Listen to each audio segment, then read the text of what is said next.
And now, stay tuned for the mystery program that is unique among all mystery programs. Because even when you know who's guilty, you always receive a startling surprise at the final curtain. In The Whistler.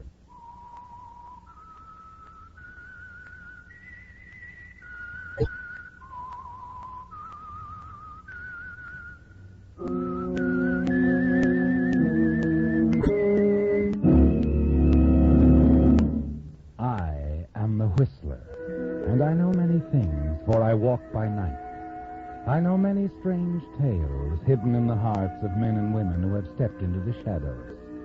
Yes, I know the nameless terrors of which they dare not speak.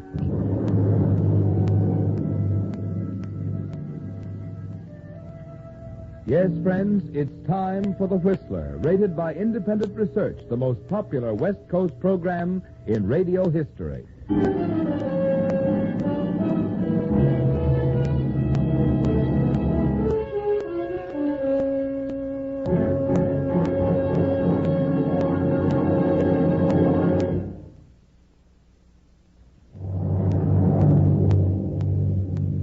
And now, The Whistler's strange story. Till death do us part.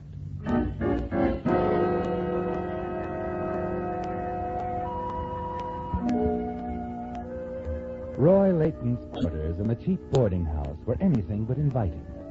And from where he sat on the edge of the sagging, brass-posted bed, Roy's view of the outside world was a dismal one.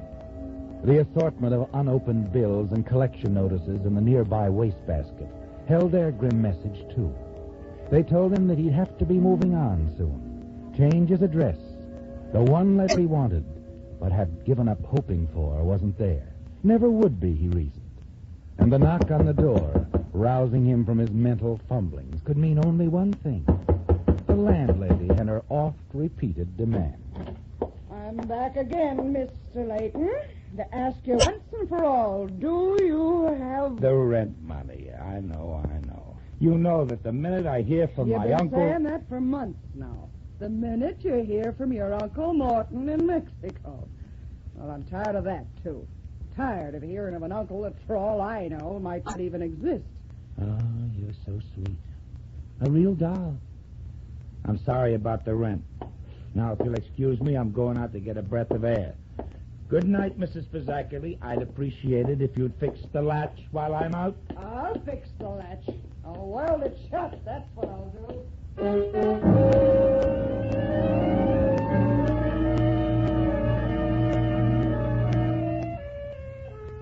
As you leave the house and start walking toward Vermont Avenue, you're pretty sure that this time your landlady means what she says.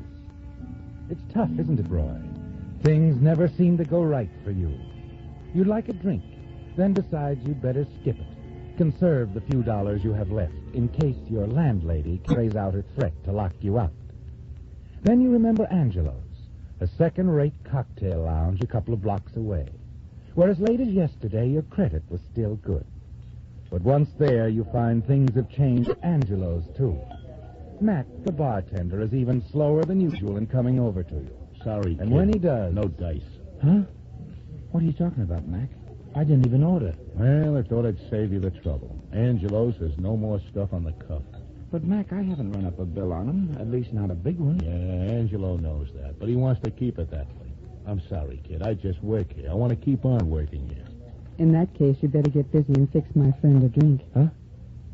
You don't mind, do you, Roy? Why? Roy Layton. That is your name, isn't it? Sure. Only how did you know? Oh, I know quite a little about you. Been checking up. What's his name? Oh, Mac? Mac, yes. Mac, you better get started before all your ice melts. Pair of scotch and sodas. Oh, sure, lady. Sure. Say, now, wait a minute.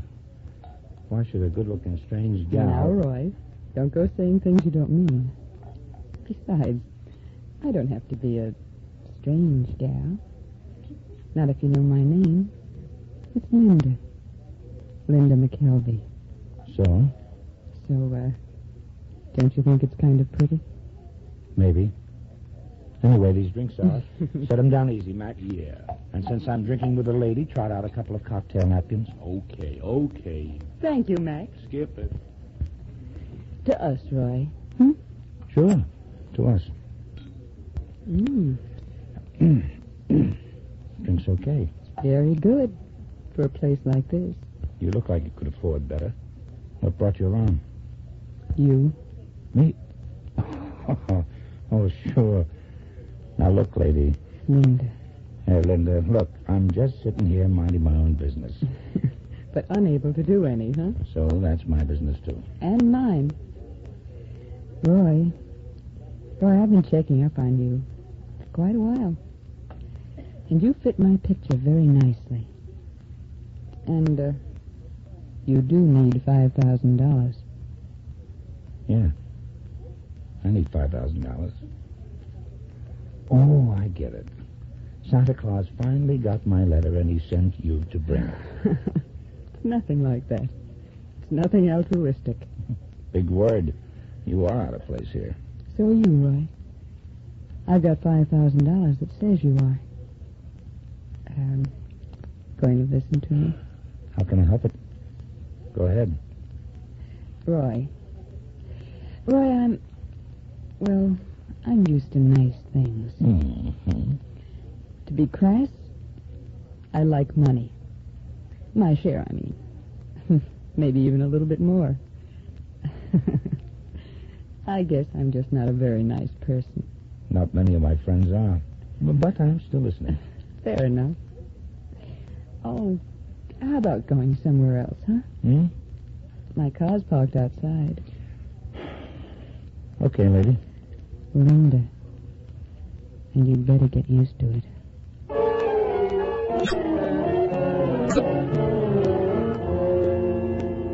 It's as bewildering to you as it was to Mac, isn't it, Roy? This girl, Linda McKelvey, dropping into your life from nowhere. Talking in circles and buying rounds of drinks. You wonder when the dream will turn into a nightmare.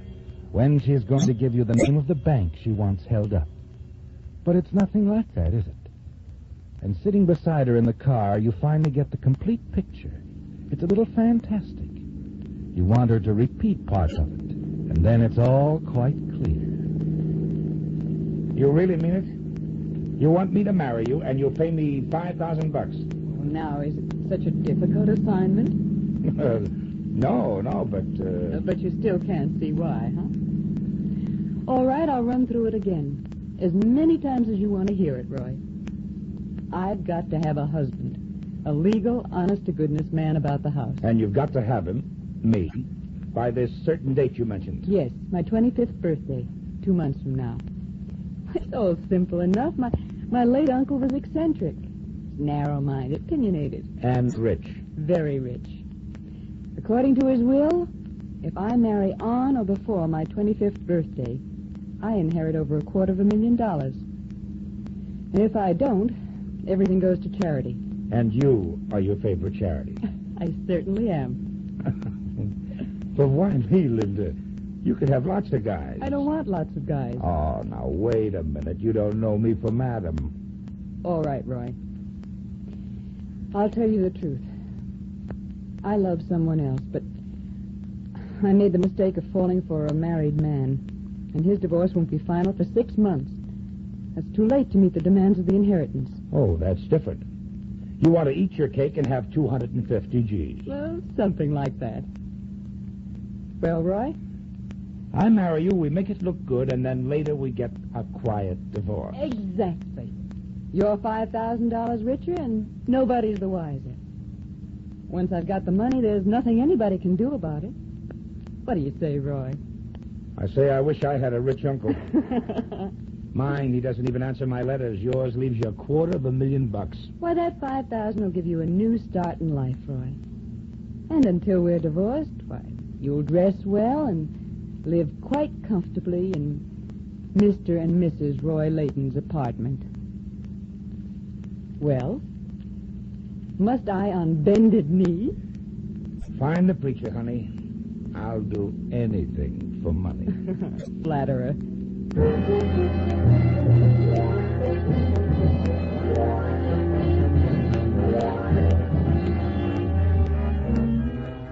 The wedding a few days later isn't what every boy and girl dreams about, is it, Roy? But the hollow words the pair of you speak are just as binding in a legal sense. And you drive off swiftly as Mr. and Mrs. Roy Layton. You even have a sense of elation in the new clothes you're wearing. And returning to Linda's top-floor apartment, 12 floors up in the best part of town, makes it complete. More complete than either of you expected. For as you step from the elevator and she opens the door to let you in... Well. What the devil? No, Linda, dear, don't come in. He must carry you across the threshold. Oh, yes. Well, Roy? Oh, of course. Oh, great. That's better, much better. And now we'll all just scoot right along, Mrs. Layton. We just didn't want you two to arrive without any reception at all. why, that's awfully nice of you, Mr. Knowles and Miss Prentice. Not at all. I enjoyed it. Also romantic. This is Roy, my husband. Nice to meet you. You'll forgive us, won't you, Mrs. Layton? We just wanted you to know your neighbors are happy for you. Why, of course, it was nice of you all to think about it. Well, we'll be running along. Good night. Good night. Good night. And drop in and see us any time, Mr. Knowles. Good night. Oh. How did they get in here? Mr. Knowles manages the apartment. Oh. Well, incidentally, it's some layout. As I told you, I like nice things, Roy. Yeah. You know that Miss Prentice? We'll have to watch her. She's the inquisitive type. Hmm? But wait. She can help us in a way.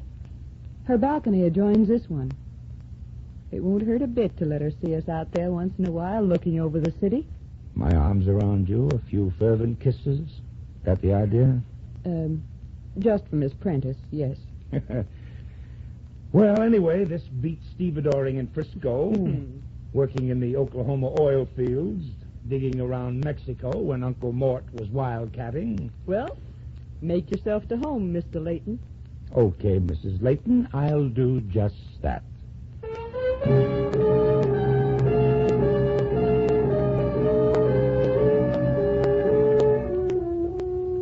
It's all going smoothly, isn't it, Roy? Just as Linda planned it.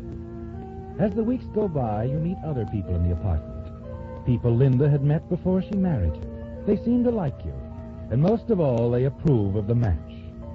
Linda assures you there'll be no trouble in having her uncle's lawyer accept it all as completely genuine. As the weeks pass, both play your roles well. And then late one afternoon, you hear some excitement in the hall and rush to the door. Oh, you poor dear. You might have been killed. I'm all right now. Really, I am. You'd better lie down, dear, as soon as you get inside. That fool, he wasn't even looking where he was going. What is it? What's happened? I'm all right now, Roy. It was nothing at all. She was backing out of the garage. Another car hit her. Well, thanks very much, you two, but please don't bother anymore. Roy can take care I'll of me. carry you into the bedroom. Now, you don't have to carry me, Roy. I'll be all right. Poor dear. Maybe I better call a doctor. No, Roy, I'm not hurt. I'm just shaken up. I don't think it's bad. It's only... Well, it could have been so much worse. Just think, Mr. Layton. What would you have left if anything really happened to her? Yes, what would I have? Well, it's a terrible thought, Miss Prentice. Terrible.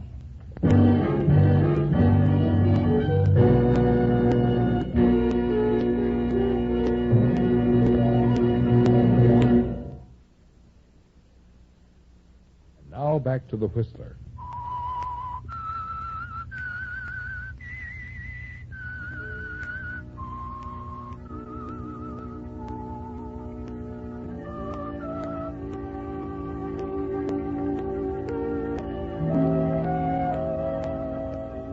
Miss Prentice's question planted an interesting thought in your mind when she asked you what you'd have left if anything happened to Linda, didn't it, Roy? In the days that follow Linda's near accident, you often ask yourself the same question. What would you have if anything fatal happened to Linda? And the answer is very attractive, isn't it, Roy? You'd have $250,000. As Linda's husband, you'd inherit her money. But there's an easier way than murder, isn't there, Roy? A safer way. If you can make Linda fall in love with you, you'll be able to share her money. it's worth a try. You plan your campaign very carefully. Carry it out with all the charm at your command. Then one evening, while the two of you are out dancing, you suggest a breath of air and lead Linda from the dance floor to the beautiful terrace outside. May I have a cigarette, Roy? Why, sure. Here you are. Thanks.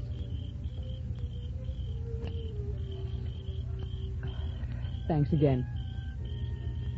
Oh, isn't it a beautiful night? I just love it out here. Linda. Yes? Linda, I've been thinking about us. This little act we're putting on. You've been doing splendidly, darling. Uh-huh. Yes, the happy, devoted husband, head over heels in love with his pretty bride. Yes. Only now, Linda. Now it's no longer a night. What? What do you mean? Isn't it quite obvious? You're in love with me? Oh, so much in love with you, Linda. No, wait, but Roy. I know. It wasn't in the bargain to fall in love, but I have fallen in love, Linda. I couldn't help it. Roy. Oh, now, look, I'm really not such a bad guy. I'm a good dancer. I wear my clothes well, in perfect health. Oh, I do have a few faults, it's true, Roy, I'm not in love with you. But you could be, darling. No, Roy, please don't. Oh, Linda, darling. Let me go, Roy, please. I shouldn't have kissed you. I know that, but Look, Linda... We made a bargain. Now let's keep it that way. Oh, but Linda, please. I mean it, Roy.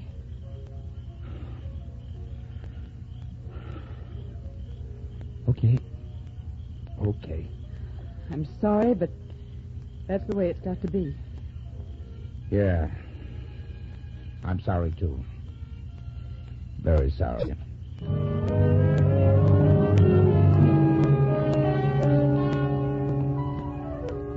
Seems it doesn't she, Roy?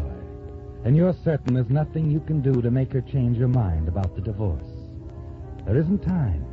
Linda has told you the money from her inheritance is already deposited to her credit at her bank. And in a week or so, the two of you will be on your way to Reno and that quiet divorce. No, there isn't time to make her fall in love with you, Roy. But you decide there is time for something else. Next day, Linda leaves before luncheon to spend the afternoon at her lawyer's office, finishing up her affairs. Long after she's gone, you pace the floor of the apartment, searching your mind for a plan, a way to kill Linda, make it appear to be an accident. Early that afternoon, you're in the bedroom looking around when... Hello? Roy? Yes? This is Amelia Fleming. Oh, Mrs. Fleming, how are you? I'm splendid, thank you. Oh, is Linda home? Why, no, she isn't. I don't expect her back until after 5 or so. I see. Well, it was nothing important, really. Well, I'm sure she'll be back around 5. Why don't you call her then? Oh, you better have her call me. I'd probably call while she was in the bathtub. Oh, but don't you worry about that. Linda generally takes the phone right... Yes? Roy?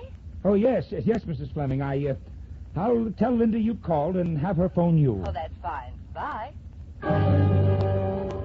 You stand there for a moment, staring at the telephone in your hand. Then slowly you replace the receiver, walk back into the living room. A plan has suddenly emerged, hasn't it, Roy? A telephone, a loose wire, and a bathtub full of water. You've read of it happening, and you're sure there's no reason why it can't work. And by the time Linda returns shortly after 5, you've arranged everything. You wait until you hear the bath water running. Then you call out to her in the bedroom. Linda? Yes? I'm going out for a few minutes. Fresh out of cigarettes. Can I get you anything? Not a thing, Roy. Oh, I'll be back soon. No hurry. I'm going to soak in the tub for a while.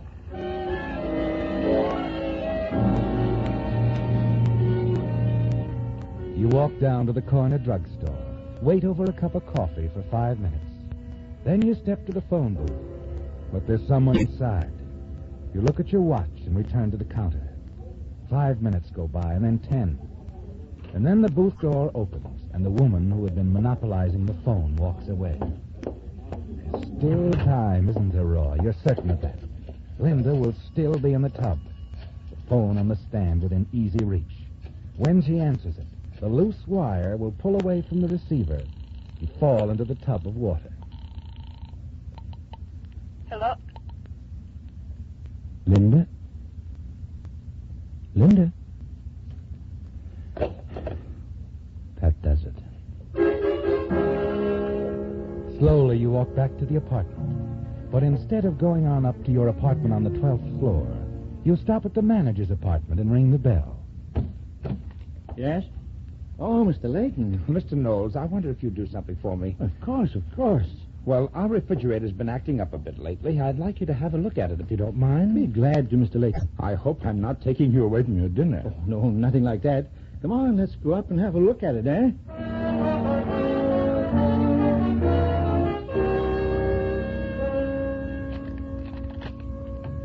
It seems like it's been running a lot more than it should. That's so? Well, we just see what's wrong. Yes, come in. Linda! Linda, you home, darling? Oh, that's funny. She should be around. Linda! Yes, Roy? Why, what's the matter, Roy? Oh, nothing. It's just that you answered so suddenly, that's all. Oh, good evening, Mr. Knowles. Good evening, ma'am. I asked Mr. Knowles up to have a look at our refrigerator, Linda. You know it hasn't been acting right. Oh, hasn't it? No, it hasn't. Well, I'm awfully glad you're here, Mr. Knowles. I was about to come downstairs to ask you to call a telephone company. Something rather startling just happened. It scared me to death. What's that, ma'am? Well, I'd just gotten out of my tub when the phone rang. It was on the stand in the bathroom, and I picked up the receiver, and, why, the wire just slipped out. It fell into the tub. Say, we better see about that right away. Good thing you weren't in the tub when it happened, Mrs. Layton. Well, I should say so. I might have been electrocuted.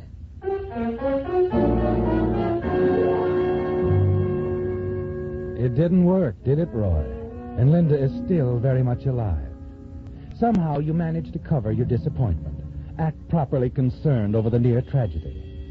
You've got to find another way now, and there isn't much time left.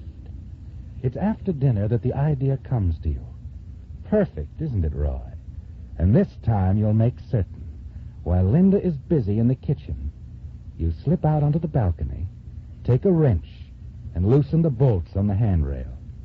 If Linda leans against the rail, your problem is solved. If not a light push, just the slightest jar will accomplish your purpose.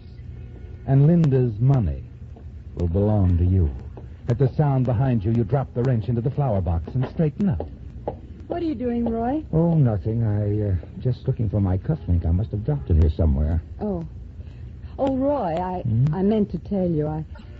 While I was downtown today, I made plane reservations for tomorrow. We'll be leaving in the afternoon, 4 o'clock. Oh, I see. So this is our last evening here. I'm afraid so. Well, I'm going to miss all this, Linda. You won't change your mind, I suppose? I mean, about us? No, Roy. I won't change my mind. All right.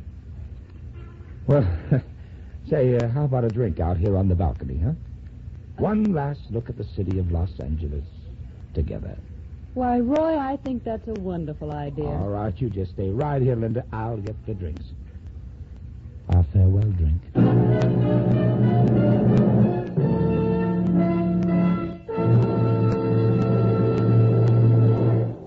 The Whistler will return in just a moment with a strange ending to tonight's story. And now back to the Whistler.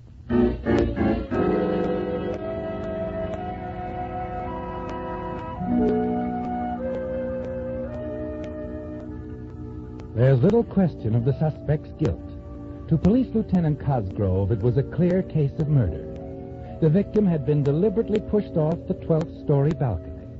Lieutenant Cosgrove knew that, and before long he'd know the motive, too.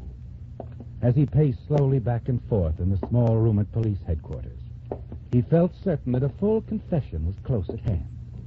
Finally, he stopped pacing, sat down in a chair facing the suspect, who was sitting rigid and tense, trying to avoid the lieutenant's gaze. Look, you might as well break down and tell us what this is all about. You know, Miss Prentice, who lives in the apartment next to yours, so you push your victim off the balcony. All right. All right. Why, Mrs. Layton? Why did you do it? It's a long story. All right, take your time. Well, perhaps it isn't such a long story at that. You see, I was born in Los Angeles. Lived here until a few years ago when I took a job in Mexico. And up to 6 months ago, I was secretary to a man there named Morton Layton. Layton? He any relation to the deceased? Yes. Yes, he was Roy's uncle. He died about 6 months ago. Before that, he'd been trying to find Roy. Roy wrote him several letters before he died, but Morton Layton never knew about them. I destroyed them. Why? Because I didn't want them to get together. And then when old man Layton died, I came back to Los Angeles, where I knew I'd find Roy and marry him. And murdered him because you thought... Roy never knew it. He never knew that he was a missing heir. You see, his uncle struck it rich in Mexico. He left him $250,000. I was trying to get that money for myself. As Roy's widow.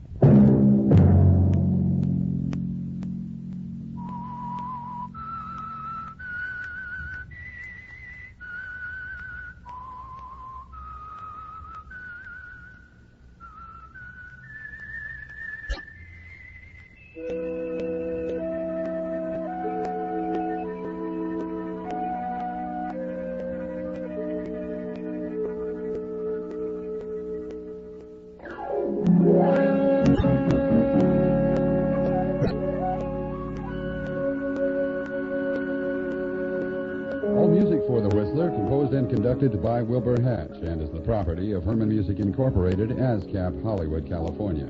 Broadcast rights granted solely to Audio Arts Productions, La Mirada, California.